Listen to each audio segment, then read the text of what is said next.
آقا کریم علیہ السلام نے ارشاد فرمایا کہ کون ہے جو مجھ سے یہ کلمات لے اور ان پر خود عمل کرے اور پھر آگے ان لوگوں تک پہنچائے جو ان چیزوں پر عمل کرے۔ تو بہت سارے لوگ جھولیاں پھیلا کے آگے بڑھ جاتے، لیکن علم کے لیے جو حرص حضرت ابو ہریرہ کے سینے میں تھی اس وجہ سے انہوں نے پہل کی اور آگے بڑھ کے عرض کی، حضور یہ خیرات میری جھولی میں ڈال دیجیے، میں خود بھی عمل کروں گا اور ایسے لوگوں تک پہنچاؤں گا بھی جو ان پر عمل پیرا ہوں۔ تو کہتے ہیں حضور نے میرا ہاتھ پکڑ لیا اور 5 چیزیں گنوائی۔ پہلی بات میرے حضور نے ارشاد فرمائی، اتق المحارم تکن عابد الناس، اللہ کی حرام کردہ چیزوں سے بچ جاؤ، تم لوگوں میں سب سے بڑے عبادت گزار بن جاؤ گے۔ نیکی کرنا بہت اہم ہے، لیکن یہاں جو تعلیم دی گئی وہ گناہ سے بچنے کی ہے۔ ایک شخص رات کو 100 نفل پڑھ لیتا ہے، لیکن صبح اٹھ کے کسی کا حق غصب کرتا ہے، کسی کو گالی دیتا ہے، جھوٹ بولتا ہے، کم تولتا ہے، کم ناپتا ہے، اللہ کے احکام کو توڑتا ہے، اور دوسرا شخص ساری رات عشاء کی نماز کے بعد سویا رہا اور دن کو فجر کے بعد اس نے جھوٹ نہیں بولا، کسی کو تنگ نہیں کیا، اللہ کی مخلوق کو ضرر نہیں پہنچایا، تو شریعت ایسے شخص کو پسند کرتی ہے جو اللہ کی حرام کردہ چیزوں سے بچ جائے۔ نیکی کی توفیق مل جائے، نفلی عبادات میسر آ جائیں تو بڑی بات ہے، لیکن اس سے بڑی بات یہ ہے کہ اللہ کی حرام کردہ چیزوں سے بچا جائے۔ دوسری بات ارشاد کی، وَرْضَ بِمَا قَسَمَ اللَّهُ لَكَ تَكُنْ أَغْنَى النَّاسِ، اللہ کی تقسیم پہ راضی ہو جا، لوگوں میں سب سے بڑا غنی تو ہوگا۔ دولت کی کثرت سے بندہ غنی نہیں بنتا، کتنے دولت مند ہیں، نفس کی کمینگی ہی ختم نہیں ہوتی۔ تو غنی اس وقت بندہ بنے گا جب اللہ کی تقسیم پہ راضی ہو گیا، اللہ نے جس حالت پہ رکھا اس حالت پہ خوش ہے کہ میرے مالک نے مجھے جو دے دیا یہ میرے لیے اس نے مناسب جانا، تو بس میں اس پہ راضی ہوں، میں اس پہ خوش ہوں۔ اور اگر انسان یہ نہیں چاہتا اور نہیں کرتا تو جہاں بھی ہوگا وہ مطمئن نہیں ہوگا۔ پھر ارشاد فرمایا، وَأَحْسِنْ إِلَى جَارِكَ تَكُنْ مُؤْمِنًا، اپنے ہمسائے کے ساتھ سلوک اچھا کر تو کامل مومن ہو جائے گا۔ جو آپ کا ہم سایہ ہے تو آپ کا سایہ شفقت کا اس پر پڑنا چاہیے۔ آپ کا ہم سایہ آپ کی طرف سے سخت دھوپ میں اذیت گوارا نہ کرے، بلکہ آپ کے ہمسائے کے آپ ہمسائے ہی قرار پائیں۔ تو آپ کے ایمان کی کسوٹی یہ ہے، آپ کے مومن ہونے کا معیار یہ قرار دیا گیا کہ آپ اپنے ہمسایوں کے ساتھ کیسے ہو۔ چوتھی چیز، وَأَحِبَّ لِلنَّاسِ مَا تُحِبُّ لِنَفْسِكَ تَكُنْ مُسْلِمًا، اگر تم کامل مسلمان بننا چاہتے ہو تو جو اپنے لیے پسند کرتے ہو تمام مخلوق کے لیے وہ پسند کرو۔ اب کوئی شخص یہ مزاج اپنی طبع میں راسخ کر لے تو معاشرے کے اندر شر، فساد، بدامنی، کسی کے حقوق کو غصب کرنا، کسی سے زیادتی کرنا، کسی کا برا چاہنا، سب کچھ ختم ہو جائے گا اور یہ معاشرہ جنت نظیر بن جائے گا کہ جو ہم اپنے لیے پسند کرتے ہیں وہ ہم اپنے دوست کے لیے، بھائی کے لیے، ہمسائے کے لیے، عزیز کے لیے، رشتہ دار کے لیے پسند کریں۔ اور 5ویں بات، وَلَا تُكْثِرِ الضِّحْكَ فَإِنَّ كَثْرَةَ الضِّحْكِ تُمِيتُ الْقَلْبَ، ابو ہریرہ زیادہ ہنسا نہ کرو، زیادہ ہنسنے سے دل مر جاتا ہے۔ مسکرانا تو سنت ہے، مسکرانا حضور کی عادت تھی، جس کی تسکین سے روتے ہوئے ہنس پڑے، اس تبسم کی عادت پہ لاکھوں سلام۔ مسکرانے کے بعد اگلا مرحلہ دہک کا آتا ہے، لیکن دہک کبھی کبھی حضور سے صادر ہوا، اور کہا یہ حضور علیہ السلام سے صادر نہیں ہوا، تو کہے سے منع کر دیا گیا۔ دہک کبھی کبھی ہو اور تبسم آپ کی زندگی میں شامل ہو۔ اللہ اس حدیث پاک کا نور ہماری روح میں اتار دے اور ہمارے باطن میں چراغ کرے۔ ٹھنڈا پانی ہے، میٹھا پانی ہے، کہا ہم نے روزہ رکھا ہے، اللہ دیکھ رہا ہے۔ ماہ سیام میں ہم پانی نہیں لیتے، اس لیے ہمیں یہ یقین ہوتا ہے تنہائی میں بھی اللہ دیکھ رہا ہے۔ یار جو اللہ رمضان میں دیکھتا ہے وہ غیر رمضان میں بھی دیکھتا ہے۔ پانی پینے لگو تو دیکھتا ہے، رشوت لینے لگو تو تب بھی دیکھتا ہے، آنکھ بھٹکے تو تب بھی دیکھتا ہے، خیال بہکے تو تب بھی دیکھتا ہے، سوچوں میں آوارگی آئے تو تب بھی دیکھتا ہے۔ یہ یقین تمہارے ساتھ اگر جڑ جائے کہ تمہارا رب تمہیں دیکھ رہا ہے تو پھر گناہ کرنا مشکل کیا ناممکن ہو جائے گا۔ ان اللہ خبیر بما تعملون، اور جو تم کرتے ہو تمہارا رب اس سے باخبر ہے۔ مت سمجھنا کہ وہ دیکھ نہیں رہا، تم کو چھٹی دے رکھی ہے تو اس کا یہ مطلب نہیں ہے کہ تم اس کی پہنچ سے باہر ہو یا اس کی نگاہوں میں نہیں ہو۔ تمہارے ایک ایک لمحے کو وہ دیکھ رہا ہے، ایک ایک ساعت کو ملاحظہ کر رہا ہے۔ بند کمرے ہوں یا مخفی غاریں، تم جہاں بھی دادے عیش دو تمہارا رب تمہیں دیکھ رہا ہے۔ کالے پہاڑ کی گہری غار میں چیونٹی چلتی ہے تو اس کے ننھے اور مہین پاؤں سے سینہ سنگ پر جو لکیر بنتی ہے تمہارا رب اس کو یوں دیکھتا ہے جیسے دیوار چین کو دیکھتا ہے۔ تو کیا وہ تمہارے اعمال کو نہیں دیکھتا؟ تمہارے ایک ایک عمل کو، تمہارے ارادے کو، تمہاری آنکھوں کی خیانت کو، تمہارے دل کے ارادے کو دیکھتا ہے۔ ایک ایک چیز سے وہ آگاہ ہے۔ وَلَا تَكُونُوا كَالَّذِينَ نَسُوا اللَّهَ، اور ان لوگوں کی طرح نہ ہو جانا جنہوں نے اللہ کو بھلا دیا، غافل ہو گئے، اپنی خواہشات کی زندگی گزارنے لگے۔ یہ جہاں مٹھا اگلا کس نے ڈٹھا، آرزوؤں کے نوکر بن گئے۔ جس طرح نفس اور شیطان ان کو چلا رہا اس طرح چل رہے ہیں۔ جو لوگ اللہ کو بھول گئے، اللہ فرماتا ہے اللہ نے انہیں ان سے غافل کر دیا۔ اللہ جب کسی سے ناراض ہوتا ہے تو ہدایت چھین لیتا ہے۔ اسی لیے ہمیں ہر روز ہر نماز کی ہر رکعت میں ہدایت مانگنی ہوتی ہے۔ اہدنا الصراط المستقیم، ہر روز مانگتے ہیں، ہر نماز میں مانگتے ہیں، ہر رکعت میں مانگتے ہیں، اللہ ہمیں ہدایت پہ گامزن رکھنا۔ اللہ جب کسی سے ناراض ہوتا ہے تو ہدایت کے دیے بجھ جاتے ہیں، اندھیروں میں بھٹکنے لگتا ہے، شیطان اس کو دھوکے میں مبتلا کر دیتا ہے، اسی زندگی کو مقصود زندگی سمجھ لیتا ہے، اس شراب کو آب حیات سمجھ لیتا ہے، جس کو یہ بھی نہ پتا ہو کہ میں ہوں کون، میں کہاں ہوں، میرا مقصد زندگی کیا ہے، مقصد حیات کیا ہے۔ کھانا پینا اور لذتوں کا حصول یہ تو چوپائے بھی کرتے ہیں، تو اشرف المخلوقات کاہے کا ہے۔ یہ زندگی تو ان کی بھی ہے کہ وہ اچھا کھاتے ہیں، تم تو ایک پاؤ بھر گوشت کھا لیتے ہو اور شیر روز ایک ہرن چاٹ جاتا ہے، وہ تیرے سے زیادہ کھاتا ہے، تیرے سے زیادہ طاقتور ہے۔ ہاتھی کا جسم تیرے سے کہیں بڑا ہے، پرندے ہواؤں میں اڑتے ہیں، مچھلی پانی کی تہوں میں اتر جاتی ہیں، عقاب کی نظروں اور بلندی پرواز کی دیکھنے والی ہوتی ہے، کرگس کہاں سے کہاں تک سونگ لیتی ہے، ان کی قوت شامہ تیرے سے بڑی ہے، لیکن اس کے باوجود بھی افضل تو، اشرف بھی تو، اور اللہ نے اپنی نیابت کا تاج تیرے سر پہ رکھا ہے۔ تو تو مقصود ہے، تو تو مسجود الملائک ہے، فرشتوں کی پیشانی تیرے حضور جھکی ہے، تو اپنے آپ سے آشنا ہی نہیں ہے، تجھے پتہ ہی نہیں کہ تو کون ہے۔ تو خدا کو بھول کے سمجھا کہ میری زندگی آزاد ہو گئی، اب میں جو چاہوں کروں، میں خدا کا بھی انکار کر دیا، بلا دیا اس کو۔ اللہ کے پیارے محبوب صلی اللہ علیہ وآلہ وسلم اس حدیث کو اپنے رب سے روایت کرتے ہیں۔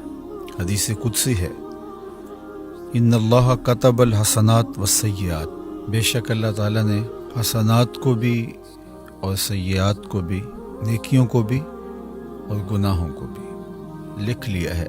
ثم بین ذالک، وہ جو بیان ارشاد فرمایا گیا اس کی تفصیل یہ ہے، فمن ہم بحسنۃ فلم یعملها کتبہ اللہ لہ عندہ حسنۃ کاملہ، جس نے کسی نیکی کا ارادہ کیا جس کا کرنا پختہ عزم کے ساتھ، ارادے کے ساتھ طے کیا تھا، کسی وجہ سے نہیں کر پایا تو ایک کامل نیکی اللہ کے ہاں لکھ دی جاتی ہے۔ فَإِنْ هُوَ ہَمَّ بِهَا وَعَمِلَهَا كَتَبَهَا اللَّهُ لَهُ عِنْدَهُ عَشْرَ حَسَنَاتٍ إِلَى 700 ضِعْف إِلَى أَضْعَافٍ كَثِيرَةٍ، اور اگر اس نے جو نیکی کرنے کا عزم کیا تھا وہ نیکی کر لی تو اللہ جل شانہ اس کو اپنے ہاں 10 گنا سے لے کے 700 گنا تک لکھ لیتا ہے۔ اس کی طرف سے اتنی نیکیاں اللہ جل شانہ کے ہاں تحریر کر دی جاتی ہیں، حتیٰ کہ فرمایا الی اضعاف کثیرہ، 700 گنا سے بھی زیادہ اللہ جل شانہ اس نیکی کا اجر نیکی کرنے والے کو عطا فرماتا ہے۔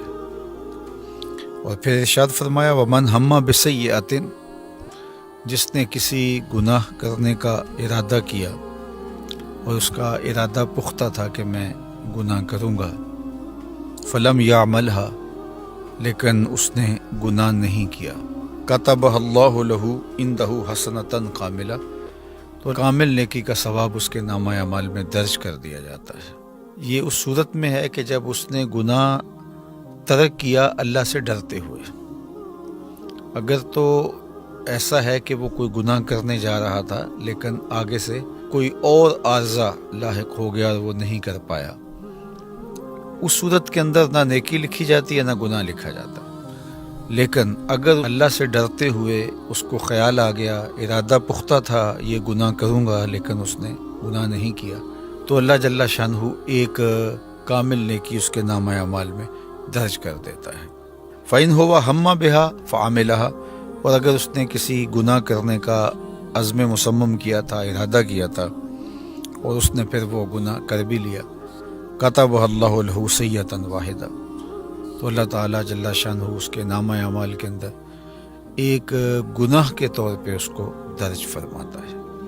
یعنی خلاصہ کلام کیا کہ اگر کسی شخص نے نیکی کا پختہ ارادہ کیا اور وہ کر نہیں پایا تو اللہ جل شانہ ایک نیکی اس کے نامہ اعمال میں درج فرما دیتا ہے، اور اگر اس نے عمل بھی کیا تو 10 نیکیاں، 700 نیکیاں یا اس سے بھی زائد اللہ تعالیٰ اس کو عطا فرماتا ہے۔ اور اگر اس نے گناہ کا ارادہ کیا لیکن وہ گناہ نہیں کر پایا تو اس کی 2 صورتیں ہیں۔ گناہ نہ کرنے کا سبب اللہ کا ڈر تھا، خیال آیا کہ یہ میں غلط کرنے جا رہا ہوں، تو جو ارادہ کیا تھا اس سے باز آ گیا، تو ایک نیکی لکھی جاتی ہے۔ دوسرا یہ ہے کہ اسباب پیدا نہیں ہوئے اس گناہ کے کرنے کے، تو اللہ تعالیٰ اس کے نامہ اعمال کے اندر پھر بھی گناہ نہیں لکھتا اس کی نیت سے، نہ گناہ لکھا گیا نہ نیکی لکھی گئی۔ اور ایک صورت یہ ہے کہ اس نے جو ارادہ کیا اس پر اس نے عمل بھی کیا، تو پھر نامہ اعمال کے اندر اللہ جل شانہ ایک ہی گناہ درج کرتا ہے۔ اللہ اکبر۔ اور اس پر حضرت ابو ہریرہ رضی اللہ تعالی عنہ سے ایک روایت مروی ہے، وہ سماعت کر لیجیے، اور وہ بھی صحیح بخاری میں ہے۔ جو میں نے روایت آپ کے سامنے رکھی یہ بخاری میں بھی ہے، مسلم شریف میں ہے، اور یہ صحیح بخاری میں حضرت ابو ہریرہ رضی اللہ تعالیٰ عنہ روایت کرتے ہیں، اور یہ حدیث بھی حدیث قدسی ہے، اور امام بخاری نے اس کو اپنی سند کے ساتھ روایت کیا ہے کہ اللہ جل شانہ ارشاد فرماتا ہے اذا اراد عبدی، جب میرا بندہ ارادہ کرتا ہے ان یعمل سیئۃ، کہ وہ گناہ کرے، فلا تکتبوها علیہ، تو اس کے نامہ اعمال میں اس کو درج نہ کرو، حتی یعملھا، یہاں تک کہ وہ گناہ کر گزرے۔ فإن عملھا فاکتبوها بمثلھا، اگر وہ گناہ کر لیتا ہے تو پھر اس کی مثل ہی لکھو، یعنی ایک ہی گناہ درج کرو اس کے نامہ اعمال میں۔ وإن ترکھا من اجلی، اور اگر وہ اس گناہ کو میرے لیے ترک کرتا ہے، فاکتبوها لہ حسنہ، تو پھر اس کے نامہ اعمال کے اندر وہ نیکی لکھ دو، اس لیے اس نے میرے ڈر سے، میرے خوف سے گناہ کو ترک کیا۔ یہ اللہ جل شانہ کی کرم نوازی ہے اپنے بندوں پر کہ نیکی کی نیت کرنے سے ایک نیکی لکھ دی گئی، کی تو 10 سے لے کر 700 گنا تک، بلکہ اس سے بھی زیادہ عطا کی گئی، اور گناہ کا ارادہ کرنے سے نامہ اعمال میں گناہ نہیں لکھا گیا، اور اگر اس نے اللہ کے ڈر سے اس گناہ کو چھوڑا ہے تو اس چھوڑنے پر بھی اس کو اللہ تعالیٰ نیکی عطا فرماتا ہے۔ تو یہ اللہ تعالیٰ جل شانہ کی کرم نوازیاں ہیں جو اپنے بندوں کو نصیب فرماتا ہے۔ اور آپ اس کو یوں بھی کہہ سکتے ہیں کہ جب وہ گناہ کی سزا عطا کرتا ہے تو اس وقت ضابطۂ عدل کے مطابق کہ ایک کیا ہے تو ایک ہی اس کے نامہ اعمال میں لکھا جائے گا اور ایک کی ہی اس کو سزا ملے گی، اور جب وہ کسی نیک عمل کی جزا دیتا ہے تو وہ عدل کے ضابطوں کے مطابق نہیں، فضل کے ضابطے کے مطابق، کہ ایک کو 10 سے لے کے 700 گنا تک عطا فرماتا ہے۔ تو یہ اللہ کی رحمتوں کے برستے ہوئے رنگ ہیں، اور ہمیں ماہ صیام میں بھرپور نیکیاں کرنی چاہیے، اور نیکی کا عزم مصمم بھی نامہ اعمال میں نیکی کے درج ہونے کا سبب بنے گا، اور گناہوں سے مکمل اجتناب کرنا چاہیے۔ اللہ ہمیں گناہ کے عزم سے بھی محفوظ فرمائے، اور اگر شامت نفس کی وجہ سے، شیطان کی وجہ سے اگر کبھی عزم پیدا ہو جاتا ہے تو اللہ تعالی ہمیں اپنی خشیت کا نور، اپنے خوف کا جمال عطا کرے، اور ہم اپنی زندگی کو کلیتاً گناہوں سے بچا لیں، محفوظ کر لیں۔ اللہ اس ماہ صیام میں ہمیں سچی توبہ کی توفیق ارزانی فرمائے۔ جب ہم رکوع سے سر اٹھاتے ہیں تو ایک جملہ بولتے ہیں، سمع اللہ لمن حمدہ، تو کبھی کبھی ایسی کیفیت پیدا ہو جاتی ہے۔ اس کا معنی کیا ہے؟ سمع اللہ لمن حمدہ، جس نے اس کی حمد کی اس نے سن لیا۔ اللہ ذرا غور تو کیجئے، جب انسان رکوع میں کہہ رہا ہے سبحان ربی العظیم، کہ میرے مالک تو کتنا عظیم ہے، یہ بار بار کہہ رہا ہے، اور یہ ذکر کی کیفیت ہے، اور وہ رکوع میں جھک کے کہہ رہا ہے۔ کیسا اس کا ذکر، کبھی قیام میں، کبھی قعود میں، کبھی سجدے میں، کبھی سیدھے کھڑے ہو کے، کبھی درمیان میں جھک کے، کبھی نیچے پیشانی زمین پہ رکھ کے، کبھی سبحان ربی العظیم، کبھی سبحان ربی العالی، کہیں سبحان اللہم وبحمدہ کا، اس کا نام کھڑے قیام و قعود میں پکارا جا رہا ہے۔ کیا اس کی حمد کی بولیاں اور ترانے پڑے جا رہے ہیں۔ تو ذرا اس کا لطف ذرا دیکھیے کہ جب رکوع میں ہم نے کہا سبحان ربی العظیم، وہ کتنا عظیم رب ہے، اس کی پاکیاں ہیں، اس کی تسبیح ہے، اس کی عظمتوں کے ترانے ہیں، جو بہت عظمتوں کا مالک ہے۔ 3 مرتبہ کہا، 5 مرتبہ کہا، 7 مرتبہ کہا، جس قدر ذوق کی کیفیت تھی ہم نے کہا۔ شریعت نے ہمارے ذوق پہ چھوڑا ہے، شریعت نے یہاں پابندی نہیں لگائی، کہا کہ یہاں تمہارا ذوق ہے، اب تم جھک گئے ہو، تمہارا رب کا تعلق اب بن گیا ہے۔ پہلے تم نے اس کی تسبیح پڑھی، پھر اس کے بعد تم نے اس کی حمد بولی الحمدللہ رب العالمین، پھر تم نے ما تیسر جو میسر تھا قرآن سے وہ پڑھا، اب تم جھکے نا، اب تمہاری مرضی، پڑھتے جاؤ، اس کا نام پکارتے جاؤ، اللہ اکبر۔ اور بندے نے ذوق میں کہا سبحان ربی العظیم، سبحان ربی العظیم، سبحان ربی العظیم، اتنی بار کہا۔ یہ اصل ذوق کی کیفیت ہونی چاہیے۔ جب آپ کو لگے کہ اس نے سن لیا ہے تو پھر کہا سمع اللہ لمن حمدہ، اوہ جس کو پکارا اس نے سن لیا، جس کو پکارا اس نے سن لیا۔ تو بتاؤ پھر اس کی کیفیت کیا ہوگی کہ بندہ پہلے پکارے جا رہا ہے، پکارے جا رہا ہے، پھر ایک دم اٹھتا ہے اور کہہ رہا ہے سمع اللہ لمن حمدہ۔ تو جب یہ کہا نا کہ اس نے سن لیا، ساتھ ہی بولا ربنا لک الحمد، مالک تیری ہی حمد ہے۔ اللہ اکبر۔ وہ سورہ المجادلہ ہے نا، ذرا آپ اس کا مطالعہ کیجئے۔ پھر خولہ بنت ثعلبہ ایک خاتون تھی، وہ عبادہ بن صامت رضی اللہ تعالیٰ عنہ کے بھائی سے ان کا نکاح ہوا تھا۔ تو ایک دن وہ غصے میں آ گئے تو انہوں نے کہا انت علیہ کا ظہر امی، کہ تو میرے لیے ایسے ہے جس سے میری ماں کی پشت ہوتی ہے۔ ماں کہہ دینا یہ زہار ہو جاتا ہے، اور اس زمانے کے اندر زہار سے ابدی طلاق ہو جاتی تھی، دوبارہ پھر میاں بیوی آپس میں مل نہیں سکتے تھے۔ جب ماں کہہ دیا بات ختم ہو گئی۔ اب ان کے بچے بھی تھے اور بوڑھی خاتون تھیں، اور ان کا شوہر بھی بڑھاپے میں تھا، جذباتی طور پہ یہ لفظ کہہ دیے۔ اس زمانے میں یہ طلاق تھی۔ اب خولہ بنت ثعلبہ حضور کی خدمت میں آ گئی۔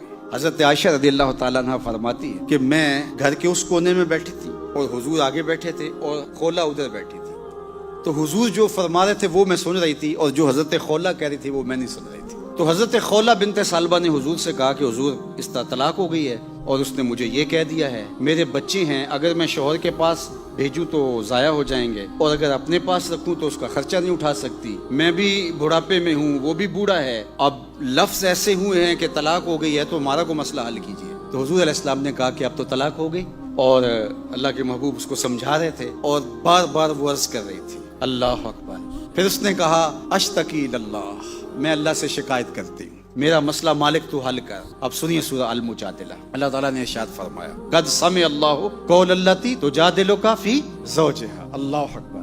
محبوب یہ جو خاتون آئی تھی اور اپنے خامند کے حوالے سے آپ سے بحث کر رہی تھی اور بار بار کہہ رہی تھی کہ میں اللہ کو شکایت کرتی ہوں، اللہ فرماتا قد سمع اللہ قول التی تجادلک۔ محبوب اس خاتون کی جو ابھی ابھی بحث کر رہی تھی، رب نے بات سن لی ہے، رب نے اس کی بات سن لی ہے۔ حضرت عائشہ فرماتی ہے میں نے نہیں سنی تھی، رب نے سن لی تھی۔ میں بھی اسی گھر میں بیٹھی تھی لیکن میں نے نہیں سنی، رب نے سن لی. اب حکم آیا کہ ٹھیک ہے ہم اس کے احکام تبدیل کرتے ہیں. کہا کہ جاؤ غلام آزاد کرو, مسئلہ حل ہو جائے گا. اس نے کہا میرا شوہر غلام آزاد نہیں کرا, وہ بہت ناز میں آ گئی نا. کہا کہ جاؤ 60 روزے رکھو. اس نے کہا وہ 60 روزے رکھنے کی طاقت بھی نہیں رکھتا. پھر کہا کہ اچھا آپ 60 مسکینوں کو کھانا کھلا دو.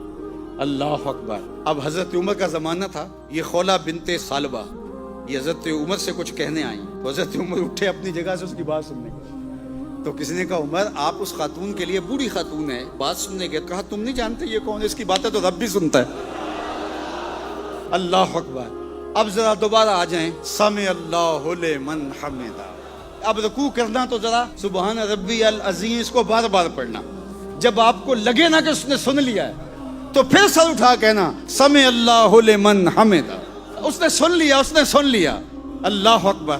اور جب آپ کا دل سرشار ہو کے کہے سمع اللہ لمن حمدہ تو پھر کہنا ربنا لک الحمد, اے اللہ تیری ہی خوبی ہیں. پھر کہا اللہ اکبر. پھر سجدے میں جا گرا. مالک تو نے رکوع میں سن لیا, سجدے میں کیوں نہیں سنے گا. اور وہاں بولا سبحان ربی الاعلی, سبحان ربی سبحان ربی الاعلی. اللہ اکبر. تو کیا کیفیت ہے لفظوں کی, کیا جمال ہے لفظوں کے اندر رکھا ہوا. لیکن افسوس یہ کہ زنگ لگا ہوا ہے نا, ہمیں پتہ ہی نہیں ہے. ہماری نمازیں تو ایسی ہیں کہ ہم سبحان اللہ, الحمدللہ, سبحان ربی الاعلی, سبحان ربی العظیم یہ سب کچھ پڑھے جا رہے ہیں, لیکن اس کا ذائقہ نہیں چکھ رہے. ہر ذکر کا ذائقہ الگ ہے, ہر لفظ کا ذائقہ الگ ہے, ہر عبادت کا ذائقہ الگ ہے. تو یہ کون محسوس کرے گا جس کی یہ حس مری نہیں ہے.